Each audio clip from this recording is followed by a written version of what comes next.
ನಮಸ್ಕಾರ ಎಲ್ಲರಿಗೂ. ವಿದ್ಯಾರ್ಥಿಗಳೇ, ಜನಪದ ಕಾವ್ಯ ಆತಂಕಗಳಿಂದ ಹೊಸ ಹುಡುಕಾಟದತ್ತ ಡಾಕ್ಟರ್ ಶ್ರೀನಾಥ್ ದಂಡೆ ಈ ಅಧ್ಯಾಯದ ಎರಡನೆಯ ಅವಧಿಗೆ ನಿಮಗೆಲ್ಲರಿಗೂ ಸ್ವಾಗತ. ಜನಪದ ಕಾವ್ಯ ಆತಂಕಗಳಿಂದ ಹೊಸ ಹುಡುಕಾಟದತ್ತ. ಹೆಸರು ನೋಡಿ, ಆತಂಕದಿಂದ. ಜನಪದ ಕಾವ್ಯ ಆತಂಕದಲ್ಲಿದೆ ಎನ್ನುವುದು ಮೊದಲಿಗೆ ಹೇಳಿ ನಂತರ ಹೊಸ ಹುಡುಕಾಟದತ್ತ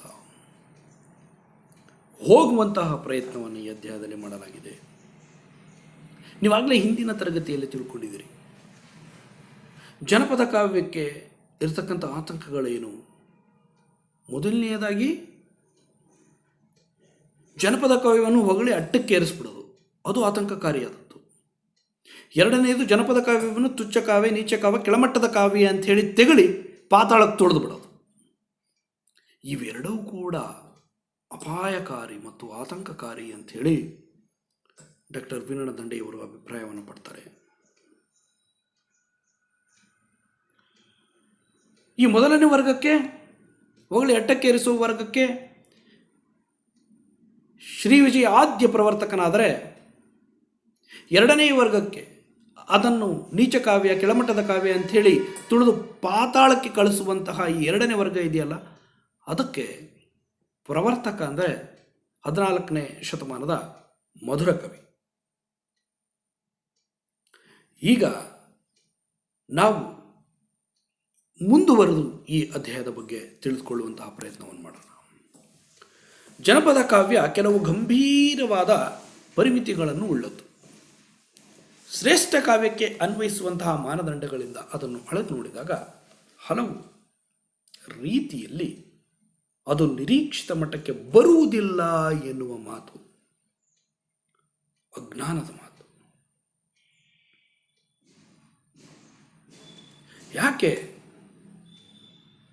ಯಾಕೆ ಅಂದರೆ ಜನಪದ ಕಾವ್ಯವೇ ಬೇರೆ, ಮಾರ್ಗ ಕಾವ್ಯವೇ ಬೇರೆ. ಮೊದಲನೆಯದಾಗಿ ಅವೆರಡನ್ನೂ ಒಂದಕ್ಕೊಂದು ಇಟ್ಟು ಹೋಲಿಕೆ ಮಾಡಿ ನೋಡುವುದು ತಪ್ಪು. ಜೊತೆಗೆ ಜನಪದ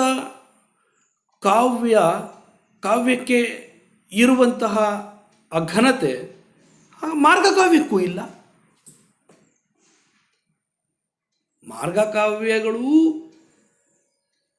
ಅವುಗಳನ್ನು ಮಾರ್ಗಕಾವ್ಯಗಳೊಂದಿಗೆ ಇಟ್ಟು ಹೋಲಿಕೆ ಮಾಡಿದ್ರೆ ಅದರ ಶ್ರೇಷ್ಠತೆ ಏನು, ಎಂಥದ್ದು ಅಂತ ಗೊತ್ತಾಗುತ್ತೆ. ಜನಪದ ಕಾವ್ಯದ ಗುಣಗಳು ಮಾರ್ಗ ಕಾವ್ಯದಲ್ಲಿದ್ದಾವೆಯೇ? ಇಲ್ಲ. ಜನಪದ ಕಾವ್ಯಗಳು ಎಲ್ಲರಿಗೂ ಅರ್ಥವಾಗುವ ಸರಳ ಭಾಷೆಯಲ್ಲಿ ಇರತಕ್ಕಂಥವು. ಮಾರ್ಗ ಕಾವ್ಯಗಳು ಆಗಿದಾವ? ಅದನ್ನು ಓದಕ್ಕೊಬ್ಬ, ಅದನ್ನು ಓದಿ ಅರ್ಥ ಮಾಡೋಕ್ಕೆ ಇನ್ನೊಬ್ಬ ಬೇಕು, ಅಂತಹ ಕಾವ್ಯಗಳಿದ್ದಾವೆ. ನಾನು ಹಳೆಗನ್ನಡದ ಕಾವ್ಯಗಳಷ್ಟೇ ಹೇಳ್ತಾ ಇಲ್ಲ, ಹೊಸಗನ್ನಡದಲ್ಲಿ ಬರ್ತಕ್ಕಂಥ ಕಾವ್ಯಗಳೇ. ಎಷ್ಟೋ ಕಾವ್ಯಗಳು ವಿಮರ್ಶಕರು ಇಲ್ಲ ಅಂದರೆ ಅರ್ಥವೇ ಆಗೋದಿಲ್ಲ. ಬರೆದ ಕವಿಗೂ ಕೂಡ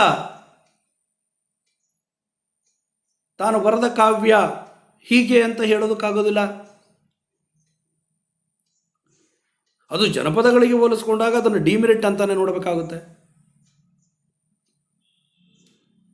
ಧ್ವನಿಯ ತತ್ವದ ಪ್ರಕಾರ ಹೋದರೆ ಅದು ಮೆರಿಟ್ ಆಗೋ ಸಾಧ್ಯತೆ ಇದೆ, ಅದು ಬೇರೆ ಪ್ರಶ್ನೆ. ನಾನು ಹೇಳ್ತಾ ಇರ್ತಕ್ಕಂಥದ್ದು ಏನಂದರೆ, ಜನಪದ ಕಾವ್ಯವನ್ನು ಶಿಷ್ಟ ಕಾವ್ಯದೊಂದಿಗೆ ಇಟ್ಟು ನೀವು ತುಲನೆ ಮಾಡ್ತಕ್ಕಂಥದ್ದು ತಪ್ಪು. ಗಿರಡಿ ಗೋವಿಂದರಾಜರವರು ಹೇಳಿರ್ತಕ್ಕಂತಹ ಮಾತನ್ನು ನಾನು ಇಲ್ಲಿ ಪ್ರಸ್ತಾಪ ಮಾಡ್ತಾ ಇದ್ದೀನಿ ವಿದ್ಯಾರ್ಥಿಗಳೇ. ಜನಪದ ಕಾವ್ಯ ಕೆಲವು ಗಂಭೀರವಾದ ಪರಿಮಿತಿಗಳುಳ್ಳದ್ದು. ಶ್ರೇಷ್ಠ ಕಾವ್ಯಕ್ಕೆ ಅನ್ವಯಿಸುವ ಮಾನದಂಡಗಳಿಂದ ಅದನ್ನು ಅಳೆದು ನೋಡಿದಾಗ ಹಲವು ರೀತಿಯಲ್ಲಿ ಅದು ನಿರೀಕ್ಷಿತ ಮಟ್ಟಕ್ಕೆ ಬರುವುದಿಲ್ಲ, ಬರೋದಿಲ್ಲ. ಹಂಗಂತೇಳಿ ನೀವು ಇದಕ್ಕೆ ಮಾರ್ಗಕಾವ್ಯವನ್ನು ಕೂಡ, ಶಿಷ್ಟಕಾವ್ಯವನ್ನು ಕೂಡ ಜನಪದದೊಂದಿಗೆ ಇಟ್ಟು ನೋಡಿದಾಗ ಅದು ಅದರ ನಿರೀಕ್ಷಿತ ಮಟ್ಟಕ್ಕೆ ಬರೋದಿಲ್ಲ, ಅದರ ಲೆವೆಲ್ಗೆ ಅದು ಬರೋಕ್ಕಾಗೋದಿಲ್ಲ. ಪರಿಸ್ಥಿತಿ ಹೀಗಿದೆ. ಅದರ ಗುಣ ಅದಕ್ಕೆ, ಇದರ ಗುಣ ಇದಕ್ಕೆ. ಕಪ್ಪು ಹೇಗೆ ಶ್ರೇಷ್ಠವೋ ಬಿಳಿಯೂ ಹಾಗೆ ಶ್ರೇಷ್ಠ, ಬಿಳಿ ಹೇಗೆ ಶ್ರೇಷ್ಠವೋ ಕಪ್ಪು ಹಾಗೆಯೇ ಶ್ರೇಷ್ಠ. ಕಪ್ಪು ಶ್ರೇಷ್ಠ ಅಲ್ಲ ಅಂದಿದ್ರೆ ಕೂದಲಿಗೆ ಯಾಕೆ ಬಣ್ಣ ಹೊಡಿತಿದ್ರು? ಬಿಡಿ, ನಮ್ಮ ವಿಚಾರ ಬಿಡಿ, ನಮ್ಗೆ ಬೇರೆ ವಿಚಾರ. ಓದಲಿರೋರು ವಿಚಾರ ಹೇಳ್ತಾ ಇದ್ದೀನಿ ಅಷ್ಟೇ. ಬೆಳಗಾಯಿತು ಅಂದರೆ ಕಪ್ಪು ಬಣ್ಣ ಹೊಡ್ಕೊತಾರ? ಅವುಗಳಿಗೆ ಅವುಗಳದ್ದೇ ಆದ ಬೆಲೆ ಇರ್ತದೆ. ಹೋಲಿಕೆ ಮಾಡುವಾಗ ಜನಪದವನ್ನು ಜನಪದದೊಂದಿಗೆ ಹೋಲಿಸಿ, ಶಿಷ್ಟಕಾವ್ಯವನ್ನು ಶಿಷ್ಟಕಾವ್ಯದೊಂದಿಗೆ ಹೋಲಿಸಿ ನೋಡಬೇಕಾಗ್ತದೆ ವಿದ್ಯಾರ್ಥಿಗಳೇ. ಮುಂದೆ ನೋಡೋದಾದರೆ, ಜನಪದ ಗೀತೆಗಳು ಕೂಡ ಅಶ್ಲೀಲ ಪದಗಳಿಂದ ತುಂಬಿರ್ತಕ್ಕಂಥದ್ದು ನಿಜ. ವಿಕೃತ ಪ್ರಣಯ, ಕಾಮ, ಹಾದರ ಮುಂತಾದವುಗಳನ್ನು ಅತಿಯಾಗಿ ಬಣ್ಣಿಸತಕ್ಕಂತಹ ಗೀತೆಗಳು ಕೂಡ ಇದ್ದಾವೆ. ಅವು ಗುಣದಲ್ಲಿ ತುಂಬ ಕೀಳಾದವು ಅಂತೇಳಿ ಹೇಳ್ಬೋದು. ಆದರೆ ಇನ್ನೊಂದು ವಿಚಾರ, ಒಂದು ಉತ್ತಮ ಕಾವ್ಯದೊಂದಿಗೆ ಇಂತಹ ನಿರುಪಯೋಗಿ ಕಾವ್ಯವು ಬೆಳೆದು ಬರುವುದು ಅಸಹಜವೇನಲ್ಲ. ಉತ್ತಮ ಕಾವ್ಯದಲ್ಲಿ ನಿರುಪಯೋಗಿಯಾದಂತಹ ಕೆಲವು ಕಾವ್ಯಗಳು ಕೂಡ ಬರುವಂತಹ ಸಾಧ್ಯತೆ ಇದೆ. ಯಾಕಿಲ್ಲ? ಟೈಟಾನಿಕ್ ಆಸ್ಕರ್ ಅವಾರ್ಡ್ ತಗೊಂಡಂತಹ ಅತ್ಯುತ್ತಮವಾದ ಮೂವಿ, ಭಾಳಷ್ಟು ಜನರಿಗೆ ಇಷ್ಟವಾಗಿರ್ತಕ್ಕಂತಹ, ಜಗತ್ತು ಮೆಚ್ಚಿದಂತಹ ಚಲನಚಿತ್ರವಾದರೂ ಕೂಡ ಅಲ್ಲ ಅಶ್ಲೀಲ ಚಿತ್ರ ಬಂದುಬಿಟ್ಟಿದೆ. ಅದು ನಮ್ಮ ಸಂಸ್ಕೃತಿಗೆ ವಿರುದ್ಧ. ಹೌದು, ಜನಪದದಲ್ಲಿಯೂ ಹಾಗೆ ಕಾಮ, ಹಾದರ, ಪ್ರಣಯ ಇವುಗಳನ್ನು ಕುರಿತು ಹೇಳತಕ್ಕಂಥದ್ದು ಕೆಲವು ಸಂದರ್ಭದಲ್ಲಿ ಅತಿ ಅನಿಸುತ್ತೆ. ಏನಿದು ಇಷ್ಟು ಅಶ್ಲೀಲವಾದ ಶಬ್ದಗಳ ಪ್ರಯೋಗವಾಗಿದೆಯಲ್ಲ ಇಲ್ಲಿ ಅಂತ. ಮಾರ್ಗ ಕಾವ್ಯಗಳು ಕೂಡ, ಶಿಷ್ಟಕಾವ್ಯಗಳು ಕೂಡ ಈ ಅಪವಾದದಿಂದ ಏನು ಹೊರಗಿಲ್ಲ. ಅಲ್ಲಿಯೂ ಕೂಡ ಹೆಣ್ಣನ್ನು ವರ್ಣಿಸತಕ್ಕಂಥದ್ರಲ್ಲಿ ತುಂಬ ವಿಕೃತತೆ ಕಾಣ್ತೇವೆ ಮಾರ್ಗ ಸಾಹಿತ್ಯದಲ್ಲಿ ಅವ್ರಿಗೆ ಇಷ್ಟ ಬಂದ ಹಾಗೆ ವರ್ಣಿಸ್ಕೊಂಡು ಹೋಗಿದ್ದಾರೆ.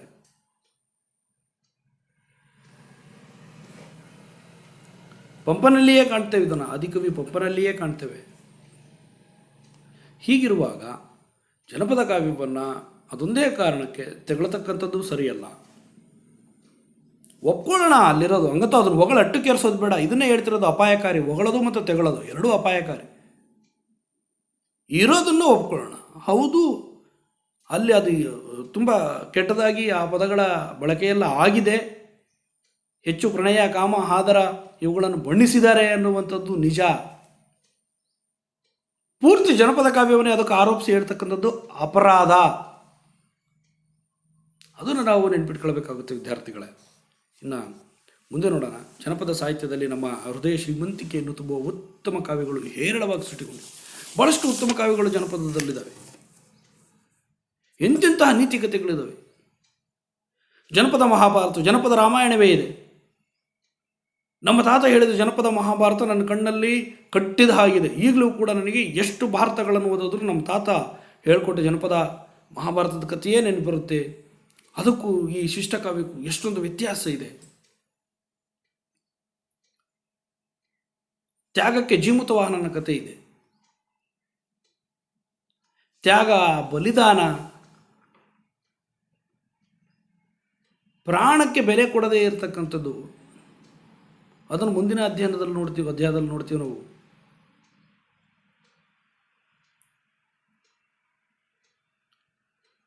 ಸಮೂಹದ ಮುಂದೆ ವೈಯಕ್ತಿಕ ಮೌಲ್ಯ, ಅಂದರೆ ಸಾಮೂಹಿಕ ಮೌಲ್ಯದ ಮುಂದೆ ವೈಯಕ್ತಿಕ ಮೌಲ್ಯವನ್ನು ಬಲಿ ಕೊಟ್ಟಂಥದ್ದು ಜನಪದದ ಎಲ್ಲ ಕಥೆಗಳಲ್ಲೂ ಕಾಣ್ತಾ ಹೋಗ್ತೀವಿ ನಾವು. ಅದನ್ನು ನಾವು ಮುಂದಿನ ಅಧ್ಯಾಯಗಳಲ್ಲಿ ಅಭ್ಯಾಸ ಮಾಡ್ತೀವಿ ವಿದ್ಯಾರ್ಥಿಗಳೇ.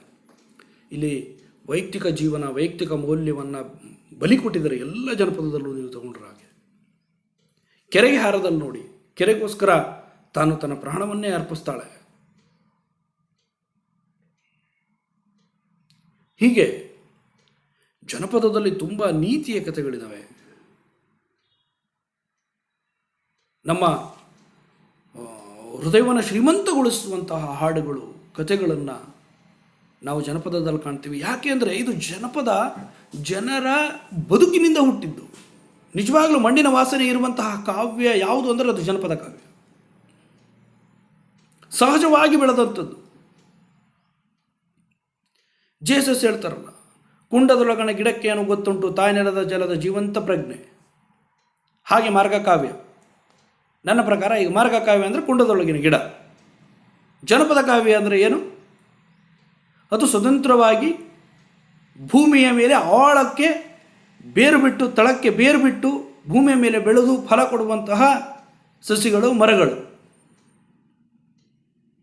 ಕುಂಡದೊಳಗಿನ ಗಿಡ ಅದ್ಯಾವ ರೀತಿಯ ಫಲ ಕೊಟ್ಟೀತು, ಅದೆಷ್ಟು ಜನರಿಗೆ ಆದೀತು. ಕುಂಡದೊಳಗಿನ ಹೂವನ್ನು ಮುಡಿಯೋರು ಎಷ್ಟು ಜನ ಇದ್ದಾರೆ. ಹಾಗಾಗಿ ನಾನು ಹೇಳ್ತಕ್ಕಂಥದ್ದು ಜನಪದ ಕಾವ್ಯ ತುಂಬ ಶ್ರೀಮಂತವಾದ ಕಾವ್ಯ. ಅಲ್ಲಿ ನಮ್ಮ ಹೃದಯ ಶ್ರೀಮಂತಿಕೆಗೆ ಬೇಕಾದಂತಹ ವಸ್ತುಗಳು ಬಹಳಷ್ಟಿದ್ದಾವೆ. ಅದನ್ನು ನೋಡುವ ದೃಷ್ಟಿ ಬೇಕು ಅಷ್ಟೇ. ದೃಷ್ಟಿಯಂತೆ ಸೃಷ್ಟಿಯಾಗ್ತದೆ. ಇನ್ನು ಮುಂದುವರೆದು ನೋಡೋದಾದರೆ ಸತ್ಯ, ಅಹಿಂಸೆ, ಪರೋಪಕಾರ, ತ್ಯಾಗ ಮುಂತಾದ ಸಾರ್ವತ್ರಿಕ ಮೌಲ್ಯಗಳನ್ನು ನಿರೂಪಿಸುವ ಕಾವ್ಯಗಳು ಹೇರಳವಾಗಿವೆ. ನಾನಾಗಲೇ ಹೇಳಿದ್ದೆ, ಜನಪದರಲ್ಲಿ ಹರಿಶ್ಚಂದ್ರ ಕಾವ್ಯವಿದೆ. ಅವರು ಹೇಳುವ ರೀತಿಯೇ ಬೇರೆ ಇದೆ. ನೀವು ಸತ್ಯ ಅಂದ ತಕ್ಷಣ ಸತ್ಯವೇ ನಮ್ಮ ತಾಯಿ ತಂದೆ, ಸತ್ಯವೇ ನಮ್ಮ ಬಂಧು ಬಳಗ, ಸತ್ಯವಾಕ್ಯಕ್ಕೆ ತಪ್ಪಿ ನಡೆದರೆ ಮೆಚ್ಚನಾ ಪರಮಾತ್ಮನು ಎನ್ನುವಂತಹ ಗೋವಿನ ಹಾಡನ್ನು ಕೇಳ್ಬೋದು. ಅಹಿಂಸೆ, ತ್ಯಾಗಕ್ಕೆ ಜೀವಮುತವಾಹನನ ಕಥೆಯನ್ನು ಕೇಳ್ಬೋದು. ಬಹಳಷ್ಟು ಸಾರ್ವತ್ರಿಕ ಮೌಲ್ಯಗಳನ್ನೇ ನಿರೂಪಿಸ್ತಕ್ಕಂಥವು ಜನಪದ ಕಥೆಗಳು. ಇಲ್ಲಿ ವೈಯಕ್ತಿಕ ಮೌಲ್ಯ ಅಂತಕ್ಕಂಥದ್ದು ಬಹಳಷ್ಟು ಕಡೆಗಣಿಸಲಾಗಿದೆ. ಸಾರ್ವತ್ರಿಕ ಮೌಲ್ಯ ಹೆಚ್ಚಾಗಿದೆ. ಹಂಗಂತ ವೈಯಕ್ತಿಕ ಮೌಲ್ಯವನ್ನು ಕಡೆಗಣಿಸಬೇಕು ಅಂತಲ್ಲ. ಜನಪದ ಕಾವ್ಯ ಆಗಿದೆ, ಅದನ್ನು ಒಪ್ಕೊಳ್ಬೇಕು ನಾವು. ಜನಪದದ ಒಳ್ಳೆಯ ಲಕ್ಷಣಗಳು ಹೇಗೋ ಅದರಲ್ಲಿರ್ತಕ್ಕಂತಹ ಕೆಟ್ಟ ಲಕ್ಷಣಗಳನ್ನು ಕೂಡ, ಅಂದರೆ ಅದರ ಡಿಮೆರಿಟ್ಸನ್ನು ನಾವು ತಿಳ್ಕೊಳ್ಬೇಕಾಗುತ್ತೆ. ಹಾಗೆ ಒಪ್ಕೊಳ್ಳೋದು ಅಲ್ಲ. ಯಾವುದಾದ್ರೂ ಅಷ್ಟೇ, ಅದು ಶಿಷ್ಟ ಕಾವ್ಯವಾಗಿರಲಿ, ಅದು ಜನಪದ ಕಾವ್ಯವಾಗಿರಲಿ, ಒಳಿತು ಮತ್ತು ಕೆಡುಕುಗಳು ಎಲ್ಲದರಲ್ಲೂ ಇದೆ. ಅದನ್ನೆಲ್ಲವನ್ನು ಒಪ್ಕೊಳ್ಬೇಕು.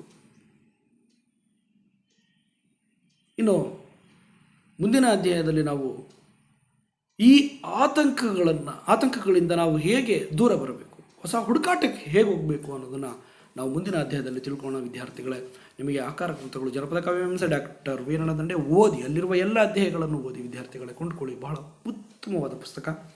ಹಾಗೆ ಸುವರ್ಣ ಜನಪದ ಕಾವ್ಯ ಸಂಪಾದಕರು ಎಸ್ ಜಿ ಸಿದ್ದರಾಮಯ್ಯ ಮತ್ತು KR ಸಂಧ್ಯಾ ರೆಡ್ಡಿ ಅವರು. ಇವುಗಳನ್ನು ನೋಡಿ ಎಲ್ಲ ವಿಶ್ವವಿದ್ಯಾಲಯಗಳ ಪಠ್ಯಪುಸ್ತಕಗಳನ್ನು ಅಭ್ಯಾಸ ಮಾಡಿ. ಇದುವರೆಗೂ ನನ್ನ ಈ ಒಂದು ಮಾತುಗಳನ್ನು ಕೇಳಿದಂಥ ನಿಮಗೆಲ್ಲರಿಗೂ ಕೂಡ ಧನ್ಯವಾದಗಳು. ಚೆನ್ನಾಗಿ ಅಭ್ಯಾಸ ಮಾಡಿ, ನಿಮ್ಮ ಜ್ಞಾನವನ್ನು ವೃದ್ಧಿಸ್ಕೊಳ್ಳಿ.